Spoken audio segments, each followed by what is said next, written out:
So ayun guys, welcome back sa ating meal prep series. Miyerkules na ngayon, July 29 at ito ang ating meal prep. Prepare to ni Mrs. Thank you very much. Okay, meron tayo ditong air fry na pinatisang manok. Scrambled egg. Guys, puro protein yun. Scrambled egg na may kamatis, tapos penoy. Tapos ito fried rice niya to. Less oil yan ha. Actually, walis wala ang oil. Siyempre ang ating panggulay, pipino. So ayan, guys, ito kaya si Mrs. talaga ang nag-prepare ngayon. Kasi nga, ito yung nangyari. Diba, madalas ko kwento sa inyo, o kaya kung narinig nyo na yung kwento ko tungkol sa aerated disc ko at sa rotator cuff ko na to, nadali ko na naman siya netong Monday.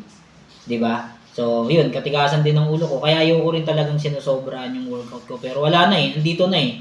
Ang gagawin ko, diba? So, ang ano ko na lang dito, at papahinga ko na lang ulit siguro, di ko alam kung kailan ito pwedeng mag-workout, yan. Pero tutuloy pa rin natin yung meal prep series natin. Kaya kayo, kung halimbawa, kaya nyo pa namang gumalaw kayo ng gusto. Di katulad ko, kahit gustuin ko pa magpamuscle, mag-progressive overload, hindi talaga pwede. Tignan nyo nga, ganun lang ginawa ko, napasobra lang ako ng konti, tapos natweak ko lang siguro tong eto, tsaka to, parang natweak lang. Tsaka isa pa, ilang araw na nag-uulan guys, alam nyo yan, pag may injury kayo, ilang araw na nag-uulan yung hangin, gusto ko yung lamig. Pero ayaw nung likod ko, ayaw nung injury ko, para siyang nangingilo, ganun siya guys. Kaya parang ano tayo, mabigat yung pakiramdam natin. Pero wala tayong sakit, Oo. So, pahinga lang talaga. So, importante pa rin talaga guys, listen to your body guys. Kung meron kayong nararamdaman, hinto nyo na.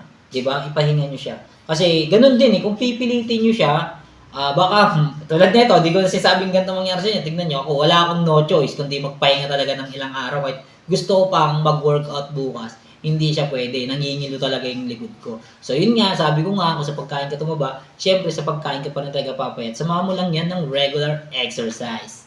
Ciao!